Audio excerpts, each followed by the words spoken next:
Good morning दोस्तों आज हम चर्चा करेंगे कि आध्यात्मिक ज्ञान और भौतिक ज्ञान एंड मटेरियल नॉलेज प्लस आध्यात्मिक नॉलेज क्या होता है। दोस्तों ये दो नॉलेज हमारे जीवन में बहुत ही महत्वपूर्ण है। दोनों सब्जेक्ट यानी स्वयं को जानने के लिए ये हमारे जीवन के लिए बहुत महत्वपूर्ण है। और दोस्तों ये सबसे ज़्यादा महत्वपूर्ण है उन बच्चों के लिए जो आज स्कूलों में पढ़ रहे हैं, जो कहना चाहिए जिनको वो आध्यात्मिक शिक्षा नहीं दी जा रही है, यानी ओनली कहना चाहिए जो मटेरियल चीज़ की शिक्षा दी जा रही है और आध्यात्मिक शिक्षा नहीं दी जा रही, जिसके कारण दोस्तों हमारा जीवन पूर्ण नहीं हो पा रहा है। क्योंकि हमारा जो जीवन है वो दो तत्वों से मिलकर बना हुआ है, जिसको हम बोलते हैं life is made by the two things, one is the material and second is the consciousness. तो दोस्तों हमारा जीवन पदार्थ से बना है और चेतना से बना हुआ है। तो हमें इस भौतिक जगत का भी चाहिए जिससे हमारा शरीर बना हुआ है, जल अग्नि पृथ्वी आकाश वायु, इसी से पूरा ये मटेरियल वर्ल्ड खड़ा हुआ है। तो दोस्तों हमें और इसी से शरीर खड़ा हुआ है। तो दोस्तों जो भौतिक ज्ञान क्या होता है, तो दोस्तों भौतिक ज्ञान वह होता है जो हमारे इंद्रियों के द्वारा लिया जाता है। दूसरा मस्तिष्क के द्वारा और इंद्रियों के विषय के द्वारा। तो दोस्तों ये एक प्राकृतिक ज्ञान होता है कि हमारी जो इंद्रियां है वो बाहर देखती है अपने विषयों की ओर। जो जैसे हमारी 5 ज्ञानेंद्रियां है वो हमेशा क्या करती है, पूरे संसार वर्ल्ड की ओर देखती है। हमारा जो भौतिक ज्ञान होता है हमारी भौतिक इंद्रियों के द्वारा बाहरी विषय को जान के होता है। जैसे आँख किसी चीज़ को देखेगी तो ज्ञान लेगी, कान किसी चीज़ को सुनेंगे तो ज्ञान लेगा ज्ञान, और हमारी जो ये नाक किसी चीज़ की स्मेल करेगी तो वो उसका ज्ञान लेगी, वाणी टेस्ट, जीभ किसी चीज़ को चखेगी तो उसका टेस्ट लेगी, स्किन किसी चीज़ को स्पर्श करेगी तो उसका ये लेगी। तो दोस्तों इस प्रकार से हमारी जो इंद्रियां है बाहरी जगह से ज्ञान को एक्वायर करती है, और इसी ज्ञान को हमारे अंदर जो हमारी जो विजडम होती है, जो हमारे अंदर जो मन होता है, मस्तिष्क होता है, वो बुद्धि और स्मृति के आधार पर इस ज्ञान का निर्माण करता है। तो दोस्तों ये पूरा जो ज्ञान होता है ये भौतिक ज्ञान होता है। क्योंकि जो भौतिक ज्ञान का जो केंद्रित होता है वो विषय वस्तु पर होता है, जैसे शरीर हो गया, धन हो गया, प्रकृति हो गई, तकनीकी हो गई, इस पर केंद्रित होता है। और दूसरा चीज़ होता है कि ये इंद्रियों पे यानी देखना, समझना, सुनना। तो दोस्तों ये भौतिक ज्ञान होता है, और इसका मतलब प्रयोग होता है तथ्यात्मक रूप से, और फिर इसी से सुरक्षा और नियंत्रण हम अपने भौतिक दैनिक जीवन में करते हैं। तो दोस्तों इसके उदाहरण भी होते हैं कि जैसे हम गणित पढ़ते हैं, गणित, फिजिक्स, इंजीनियरिंग, इसका हम अध्ययन करते हैं ताकि हम इसका उपयोग करके हम अपनी मतलब चिकित्सा के क्षेत्र में, इंजीनियरिंग के क्षेत्र में इनका उपयोग कर सके और अच्छे से जीवन जी सके।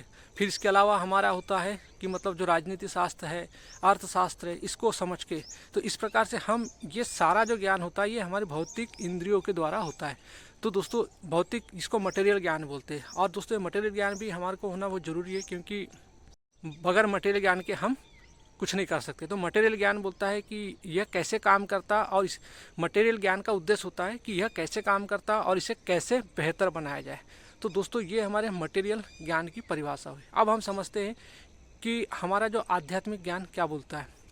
दोस्तों आध्यात्मिक ज्ञान होता है जिसमें चेतना का ज्ञान होता है, आत्मा का ज्ञान होता है, स्वयं के अनुभव का ज्ञान होता है, और हमारी जो आंतरिक दृष्टि होती है उसका ज्ञान होता है। तो दोस्तों इस प्रकार से हमारा ये कहना चाहिए हमारा मतलब आध्यात्मिक ज्ञान होता है। और आध्यात्मिक ज्ञान का जो केंद्र होता है वो हमेशा किस चीज़ पे काम करता है कि मैं कौन हूँ, मेरे दुख क्या है, मेरे बंधन क्या है, इन बंधनों से मैं कैसे मुक्ति पाऊँ। दोस्तों आध्यात्म का सिर्फ और सिर्फ सरोकार इसी से होता है कि स्वयं को जानना, मैं कौन हूँ, मतलब जो कर्ता का ज्ञान, अपने बंधनों का ज्ञान, और उन बंधनों से कैसे मुक्ति ली जाए। दोस्तों इसी के लिए ज्ञान होता है। तो आध्यात्म मतलब होता है स्वयं को जानना।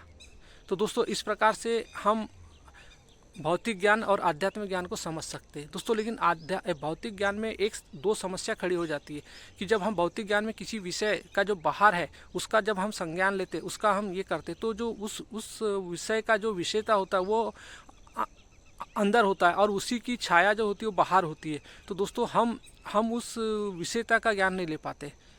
और दूसरा ये होता है कि जो विषयता जो है, यानी दोस्तों जनरली भौतिक ज्ञान में चूक ये हो जाती है कि जो बाहर जो विषय जो दिखता है उस, और वो बाहरी विषय जो होता है वो आंतरिक विषयता और विषयी का ही छाया होती है। तो इस प्रकार से इसमें दो नुकसान ये हो जाते हैं कि जो छाया जो है, जो छायाकार की छाया है, उसका हम अनुभव नहीं ले पाते। दूसरा, जो छाया बाहर हमें दिखाई देती हम उसको सच मान लेते हैं, और वो जबकि वो क्या होती है, वो छाया हमारे आंतरिक विषय का ही एकमात्र संकेत होता है। तो दोस्तों ये दो चूक हमारे भौतिक जीवन में हो जाती है। तो दोस्तों आध्यात्मिक जीवन हमारे जीवन में ये होता है कि हम आध्यात्मिक जीवन के माध्यम से मतलब स्वयं को जान सकते हैं, स्वयं को समझ सकते हैं, स्वयं के दुखों के बंधन से मुक्त हो सकते हैं। और जैसे इसके उदाहरण होते हैं हमारे, जो कहना चाहिए वेदांत दर्शन। वेदांत दर्शन हमें इसके बारे में विस्तार से जानकारी देता है। उसके बाद हमारे उपनिषद है और हमारी श्रीमद् भगवद गीता है। तो दोस्तों ये तीन है, यानी दर्शन हमें बताते हैं कि हमारे इन सब चीज़ों से संभव है मुक्ति पाना, यानी इन दुखों से मुक्ति पाना जीते जी इस ज़िंदगी में संभव है, यानी हम अपने आध्यात्मिक जीवन में जी सकते हैं। दोस्तों ये हमारे प्रमाण होते हैं दोस्तों, और इसके लिए प्रमाण है दोस्तों बुद्ध का मार्ग है, और बोध है, आत्म अनुभव है। इसके माध्यम से कि दृष्टा और दृश्य दोनों का अनुभव से आप इनको जान सकते हो। तो दोस्तों इस प्रकार से आप मतलब आध्यात्मिक जीवन का अनुभव ले सकते हो। और आध्यात्मिक जीवन जैसे, तो दोस्तों आध्यात्मिक जीवन को आप समझ सकते हो और समझ के मतलब ज्ञान ले सकते हो। दोस्तों ये थोड़ा सा संघर्ष है, क्योंकि इसको बाहर से कमाना पड़ता है। दोस्तों अब हम समझते हैं कि जो मटेरियल नॉलेज होता है और आध्यात्मिक नॉलेज जो होता है, इन दोनों के बीच में क्या डिफरेंस होता है। तो दोस्तों इसके कुछ पॉइंट हैं जिस पे हम चर्चा करते हैं। सबसे पहले हम समझते हैं कि जो इनका जो विषय क्या होता है। तो सबसे पहला होता है दृष्टि। तो भौतिक ज्ञान की दृष्टि हमेशा बाहर की ओर होती है और आध्यात्मिक ज्ञान की दृष्टि हमेशा अंदर की ओर होती है। दोस्तों दूसरा हमारा होता है साधन। तो भौतिक ज्ञान का साधन होती है इंद्रियों के माध्यम से बाहरी जगत का वो संज्ञान ले पाता है। और आध्यात्मिक जगत का जो साधन होता है वो होता है ध्यान और विवेक। वो ध्यान और विवेक के माध्यम से सब आंतरिक मतलब जो बाहरी और आंतरिक दोनों चीज़ों को जाना जा सकता है। तो इस प्रकार से होता है। तीसरा होता है प्रमाण। तो भौतिक जगत में जो प्रमाण होता है वो होता है प्रयोग और तथ्य के माध्यम से, और आंतरिक जगत जो आध्यात्मिक जगत होता है उसमें जो प्रमाण होते हैं वो होता है अनुभव और बोध के आधार पे। तो दोस्तों हमने देखा दृष्टि, दूसरा हमने समझा कि उसके जो साधन क्या है, और तीसरा हमने समझा कि उसके प्रमाण क्या है। अब चौथा हम समझते हैं कि इसका जो उद्देश्य क्या होता है। तो जो भौतिक ज्ञान जो होता है उसका उद्देश्य होता है कि मतलब सुविधा पाना और शक्ति, और जिसका उद्देश्य होता है केवल कहना चाहिए अनुभव लेना और शांति प्राप्त करना। तो दोस्तों इस प्रकार से भौतिक जगत का जो कर्ता होता है वो अहंकार होता है, और आध्यात्मिक जगत का जो कर्ता होता है वो मैं साक्षी भाव होता है। और इनका भौतिक जगत का जो परिणाम होता है, यानी जो परिणाम के आधार पे भौतिक जगत मतलब हमेशा वो प्रगति और तनाव होता है उसमें, और आध्यात्मिक जगत में हमेशा मुक्ति और शांति होती है। तो दोस्तों इस प्रकार से हमने इन 6 पॉइंटों के आधार पे, दृष्टि के आधार पे, साधन के आधार पे, और प्रमाण के आधार पे, उद्देश्य के आधार पे, और कर्ता के आधार पे, और कहना चाहिए हम परिणाम के आधार पे भौतिक ज्ञान और आध्यात्मिक ज्ञान के बीच में अंतर हमने समझा। दोस्तों इसी को हमारे उपनिषद के जो मुंडक उपनिषद है वे हमें कहते हैं कि इसमें 2 शब्द देते हैं, वो परा और अपरा विद्या। तो परा और अपरा विद्या को बोलते हैं, अपरा विद्या को बोलते हैं भौतिक ज्ञान, और परा विद्या को बोलते हैं वो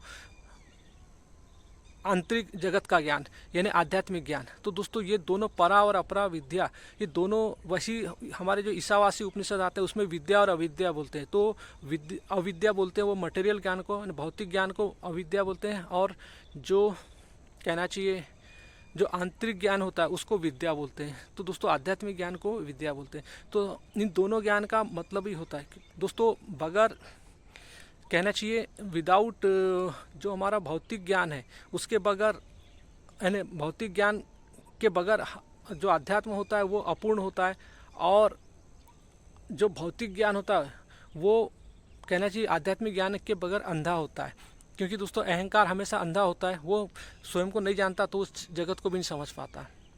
दोस्तों जो हमारे वेदांत दर्शन जो हमें बताते हैं, हमारा न्यूरो साइंस हमें समझाता है, इसको न्यूरो साइंस के आधार पर भी समझते हैं कि न्यूरो साइंस हमें कहता है कि हमारे विचार आते हैं जाते हैं, लेकिन वेदांत कहता है तुम विचार नहीं हो, तुम विचारों के साक्षी हो। तो क्योंकि तुम दृष्टा भाव है। दोस्तों ये जो विद्या है ये हमारे जीवन में हमको भौतिक और चेतना दोनों को समझने का ज्ञान देती है। तो इसीलिए हमारे जो ऋषि मुनि ने हमें समझाया है कि जैसे ईसावासी उपनिषद हमें विद्या और अविद्या के माध्यम से भौतिक और आध्यात्मिक जगत को समझाते हैं, और मुंडक उपनिषद परा और अपरा विद्या के माध्यम से हमारे भौतिक जगत और आध्यात्मिक जगत के बारे में समझाते हैं। और हमारे जो कठ उपनिषद जो है, जो बालक नचिकेता का जो है, वो श्रेय और प्रेय के आधार पे, यानी श्रेय उसको मानते हैं विद्या को, अब आध्यात्मिक ज्ञान को, और प्रेय जो मानते हैं जो संसार की विषय वस्तु जो हमें मोहित करती है उसको वो प्रेय मानते हैं। तो दोस्तों ये उपनिषदों के हमारे महावाक्य जो हमें इनके बारे में बताते हैं। तो दोस्तों जब तक हमारे जीवन में आध्यात्म नहीं होगा तो हमारा भौतिक ज्ञान हमेशा अंधा रहेगा, अंधे में ही हम जिएंगे, क्योंकि इंद्रियां स्वयं को नहीं देख सकती। एक जड़ यानी भौतिक ज्ञान जड़ता का ज्ञान होता है दोस्तों, यानी इंद्रियों के आधार पर हम सारा ज्ञान प्राप्त करते हैं, लेकिन इंद्रियां स्वयं को नहीं देख सकती, आँख स्वयं को नहीं देख सकती, बुद्धि स्वयं का तर्क नहीं कर सकती। तो दोस्तों इनको सबको देखने के लिए एक साक्षी मैं होता है। तो जो मैं होता है, जो आध्यात्म उसका ज्ञान है, वो स्वयं को जानता है, यानी वो स्वयं के ऊपर जब मोड़ता है तो स्वयं को देखता है कि मैं कौन हूँ। तो स्वयं की जो दृष्टि होती है, तो स्वयं को देखने की दृष्टि हमारे आध्यात्म से आती है, आध्यात्म ज्ञान से आती है। जैसे मैंने समझा कि सारा ज्ञान जो था, हमने 6 दृष्टि पे काम किया, कि जैसे दृष्टि तो हमारी दृष्टि जो होती है वो आंतरिक होती है। हमारा जो कहना चाहिए जो देखने नज़रे का जो होता है, ध्यान विवेक होता है, अनुभव बोध होता है, और मुक्ति शांति होती है। तो दोस्तों इसके आधार पर हम स्वयं को जान सकते, समझ सकते। तो दोस्तों मेरा मतलब ये ज्ञान यदि आप अपने बच्चों को देते हैं दोस्तों, हम कलेक्टर बन जाए, आईएएस बन जाए, कुछ भी बन जाए दोस्तों, लेकिन हम रहेंगे तो जड़ता के ज्ञान के, यानी इंद्रिय भौतिक ज्ञान मतलब होता है मैकेनिकल ज्ञान। भौतिक ज्ञान में दोस्तों हम स्वयं का ज्ञान नहीं होगा, तो हम एक मशीन की तरह कार्य करेंगे, हम एक स्मृति के बेस पे कार्य करेंगे, क्योंकि बुद्धि, स्मृति, मस्तिष्क दोस्तों ये सब प्राकृतिक होता है, इंद्रिया प्राकृतिक होती है। तो ये प्राकृतिक ज्ञान क्या होता है, एक रोबोटिक पैटर्न में चलता है दोस्तों। इसीलिए आज एआई सक्सेस हो रहा है। एआई के वो एक प्राकृतिक ज्ञान पे, कृत्रिम बुद्धि पर काम करता है, लेकिन उसके बाद चेतना का ज्ञान नहीं होता। तो दोस्तों हमारा जीवन तभी पूर्ण होता है जब हमारे पास आध्यात्मिक ज्ञान होता है और हमारे पास भौतिक मटेरियल का ज्ञान होता है। इन बगैर 2 ज्ञान के हम अपना जीवन अच्छे से नहीं जी सकते।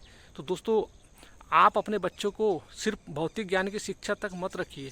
यही आज परिणाम हो रहे हैं दोस्तों कि हम अपने बच्चे से जितनी उम्मीद रखते हैं वो बच्चे हमारे ऊपर खरे नहीं उतरते। कारण ये होता है कि शादी होती है क्योंकि उनको स्वयं का ज्ञान नहीं होता, वो स्वयं को जानते नहीं, मेरे विचार कहाँ जाते हैं, मेरी भावना कहाँ सकती है, ये शरीर कितना मटेरियल है, ये केमिकल स्ट्रक्चर्स पे काम करता है, ये प्रकृति माने जो डिजाइन की है ये अपने डीएनए के आधार पर काम करता है, ये प्राकृतिक, तो शरीर हमेशा अपनी प्राकृतिक गतिविधियों के कारण गति करता है। जैसा उसको बड़ी मम्मी प्रकृति माँ ने आदेश दिया उसके आधार पर काम करता है। दोस्तों शरीर और हमारे में बहुत डिफरेंट है। हम चेतना के प्राणी हैं, इसलिए हमारे जो आध्यात्मिक, हमारे ऊपर जो हमारे ऋषि मुनियों का बहुत बड़ा श्रेय है। अगर वो उपनिषद नहीं होते दोस्तों, भगवद गीता नहीं होती, तो हम आज इतनी बात, ये आध्यात्मिक ज्ञान की बात नहीं कर पाते।